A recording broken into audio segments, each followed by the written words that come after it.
Hey everyone, it's Andy Kushner with The Wedding Biz, in which I conduct in-depth and revealing interviews of icons and those who I feel are the next generation icons of the weddings and event industry, all to provide you with inspiration and education. If you missed last week's episode, it was with Sharon Sachs, president and founder of Sachs Productions. Today's episode is a second interview with JOANN GREGOLI of Elegant Occasions. Modern Bride magazine included her as one of their Trendsetters of the Year, and she was also recognized as one of the top 25 most influential wedding planners in the world. And be sure to check out her first interview on The Wedding Biz, which was episode 286, which was on August 24th of 2020. And today we talk all about how you can make or break your event with music and entertainment. This is a stellar conversation with JOANN GREGOLI.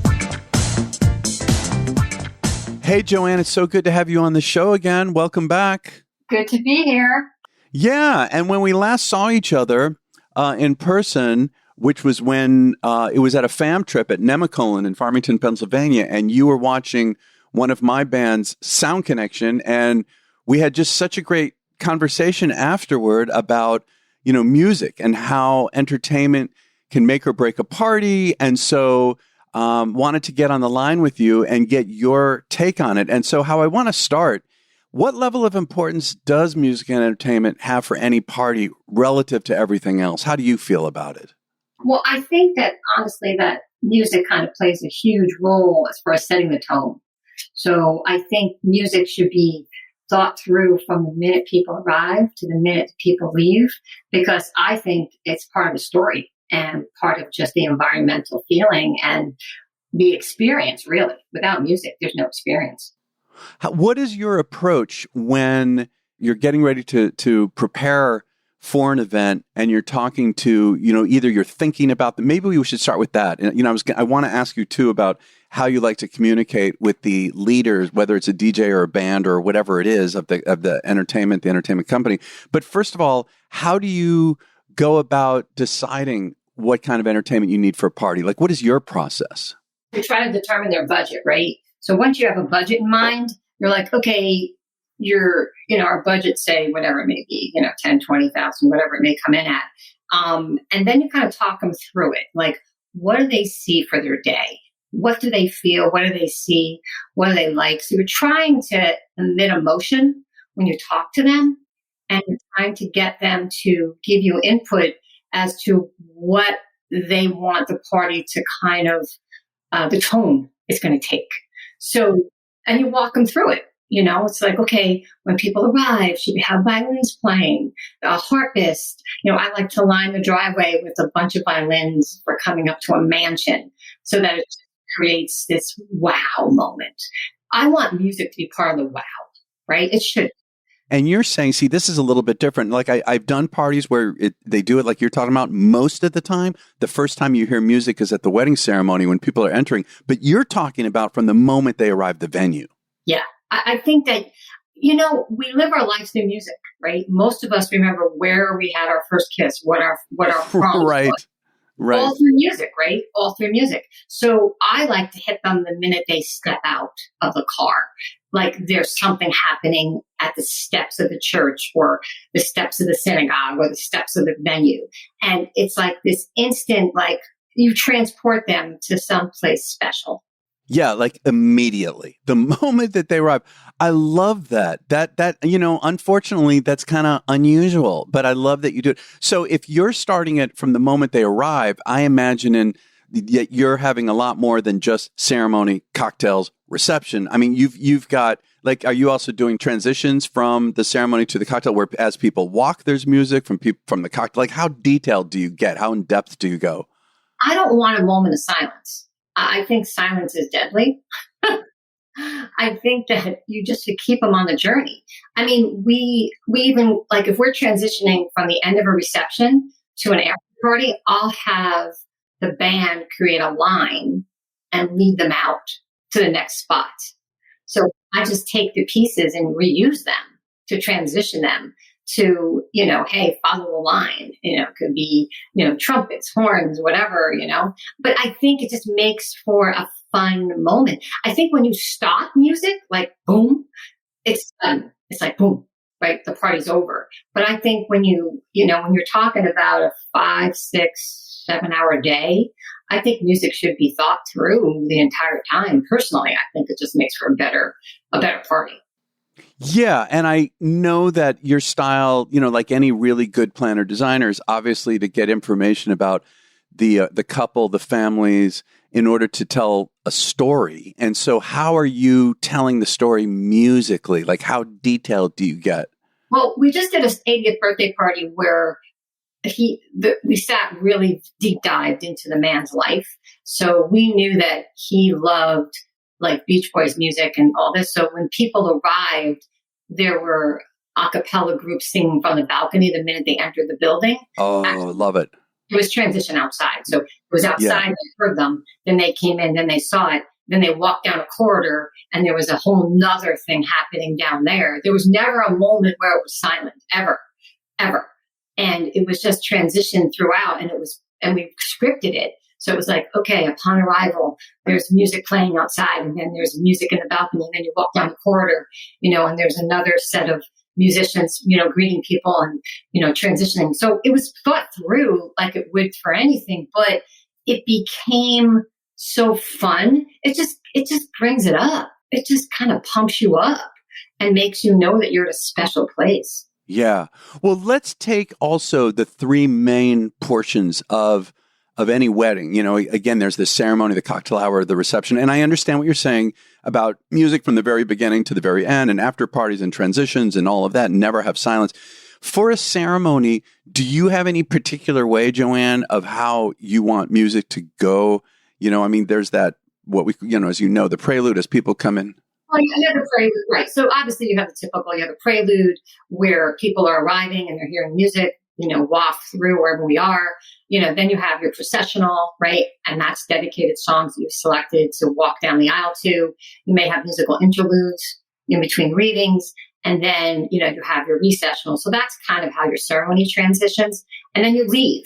And then out there, wherever that out there is it a church, is it a synagogue, is it a venue?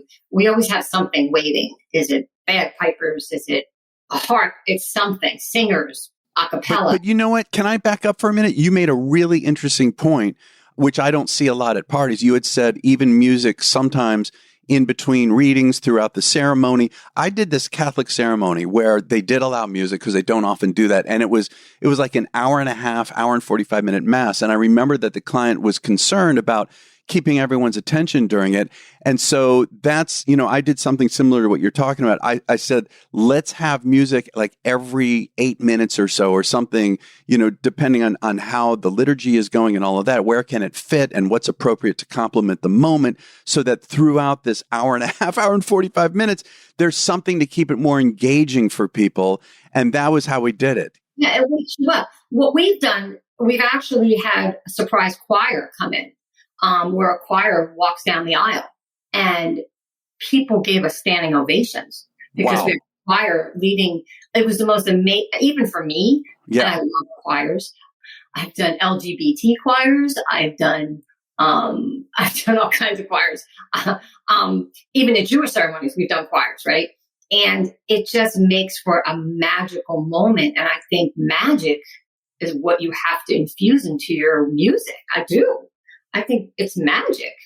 How do you look at creating magic with a cocktail? I mean, I have my own opinion, given I run an entertainment company, but I want to hear yours, because you're so attuned to music and entertainment. I know that like really heavily. How do you look at the cocktail hour? Because I'll just preface it by saying this. I know that a lot of people, when I first speak to them, will say, either a piano player or a string section. And I'm like, that's great, but why not something more interesting than that? Something that really builds and gets them excited for the reception. Well, what we've done is, okay, so you're going to do an element of a pianist, right?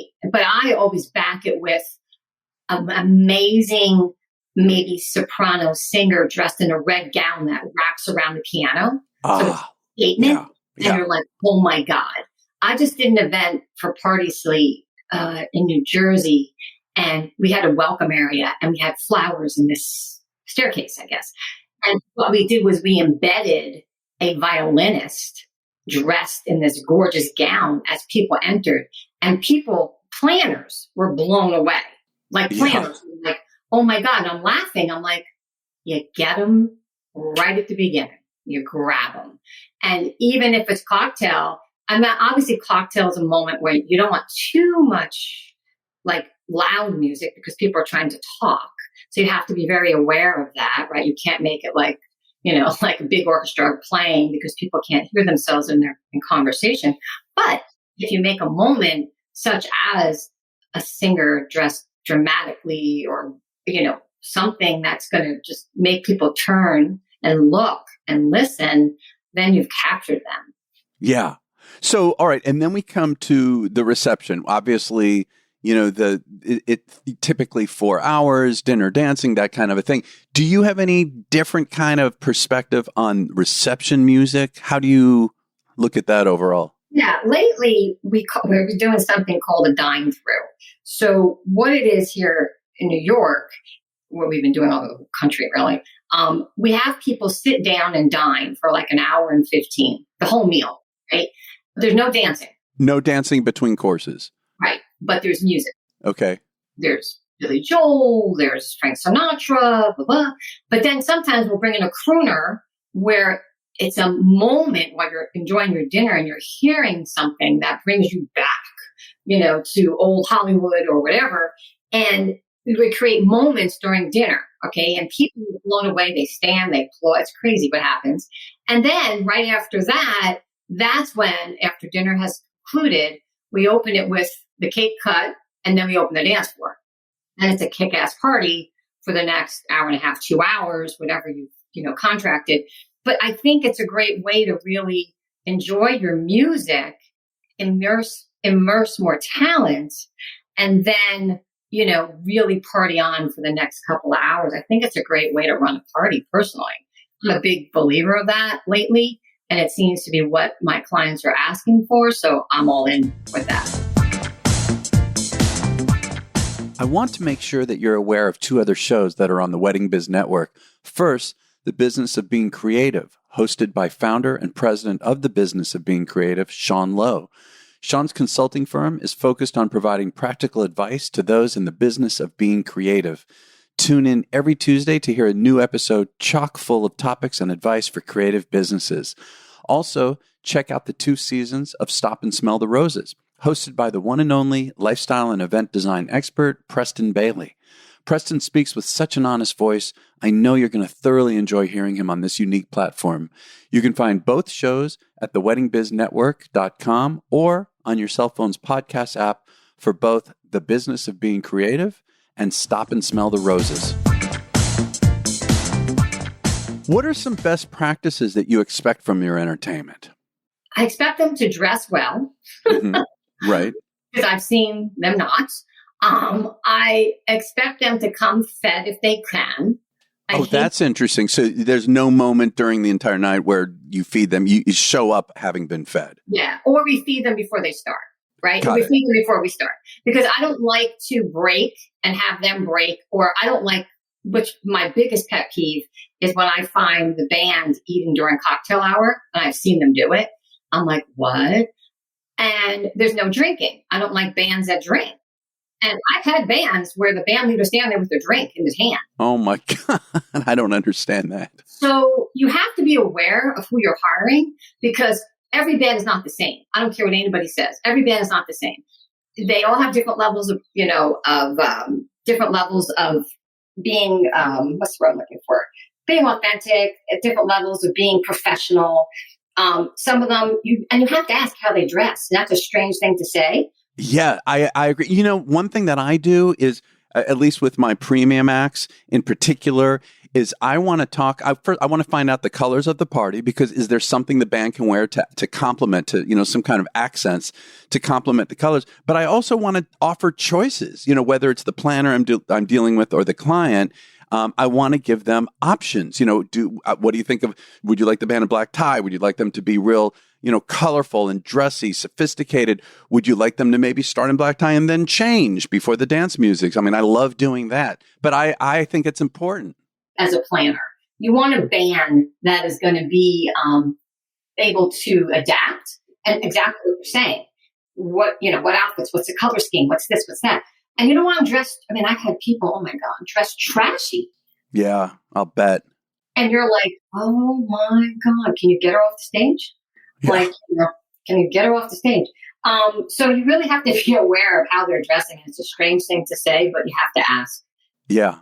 Is there some particular way that you like to communicate with the heads of whoever whether it's a band or DJ? Is there, like, what do you expect during the party as far as communication? Well, usually we're in constant communication with them, and I like to I have like a clipboard, I guess, where I hold up signs to them, giving them signs, cues, like, 5 minute, we're going to have dinner, or 5 minute this, 5 minute that, toast this, that, the other thing. So I like to communicate with signage. I mean, I have a brief debrief before, always, but you have to also be adaptable to food service, things that happen. So you want a band that's going to be able to work with you and not so rigid. If something shifts or changes or whatever. But I communicate prior to a pre-con, and then obviously I'm communicating throughout the event. Yeah, got it. And then do you often have after parties? How often is there entertainment for an after party? Almost always, but most of the times it's a DJ. Yeah, I agree. I think if you have a band during the night, which I think provides more energy, nothing against DJs. I think there are DJs that can do it. But all in all, if you comparatively speaking, in general, a band's going to bring more energy. But I agree, for the after party, make it like a club, right? Like a nightclub. Like a nightclub. And super current. And it's really important that there are times where I transitioned out where the band, it was a seamless transition. They played out a song and the DJ literally picked up the song and nobody knew that it had transitioned. So it's all about seamless transitions too. So I'm assuming that if you're having the after party in the same room, right, that's what you're talking about. And then there's it when that's the case. Yeah. So I'm assuming that you make sure the band does not break down equipment, right? I mean, I've seen that happen in some situations. Yeah, depending on where you are, you have to be aware of like, okay, what's the breakdown? How visible are you, right? So you just have to be aware of where you are, what the visibility is, and what the breakdown is going to be. So you just have to just look at your venue and see how it works out. Also, Joanne, when we had talked about getting together for this, you had mentioned that, we should talk about the experience you had with Sound Connection, because this is at the fam trip for Nemacolin. This is one of our bands, one of our particularly premium bands, and you were really complimentary. But I'm not searching for for compliments. But what was it? What was it? Because you've seen it all over the world. Oh my God! Coming from New York region, you see it all, right? You're from the New York area. And not that you don't expect bands to be great in other parts of the country, don't get me wrong, right? But you just have this expectation of New York sets the bar high, just does. And those guys were better than some New York bands. It was amazing. The energy and the vocals, that female, I think it was a daughter of one, right? I think it was the daughter. We had, 2 females, 2 males, but yes, one of the female singers was actually a daughter of the music director. That's true. She was out of this world. But the way that they engaged us and the way that it was so much fun. I mean, I danced all night. I didn't stop. I think I was on that dance floor from the minute you guys started to the minute you guys ended. Yeah. The energy and the quality of their sound and their vocals were just amazing. Just amazing. Well, I appreciate that. And I'm proud of how they sound and look, but also you're making a point too about engaging the crowd. Where is the line? I mean, I know that, that night was, again, you're very complimentary in the way they engage the crowd, but isn't there also that people should be listening? There's a fine line between cheesy engaging of the crowd and not cheesy. Like, how do you define how a band should engage a crowd?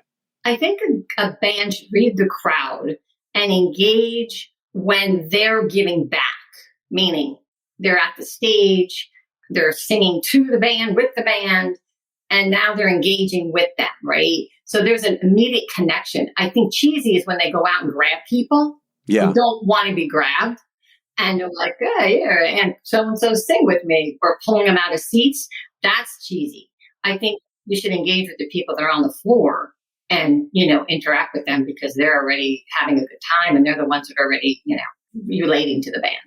Before we go, is there anything else about music and entertainment that you feel is really important to discuss, bring up, other than what we've already talked about? I think you should prioritize it. I think see people minimize it, and I don't want to diffuse DJs because I love DJs, but I think you can't get the same energy level without a live band. You just can't.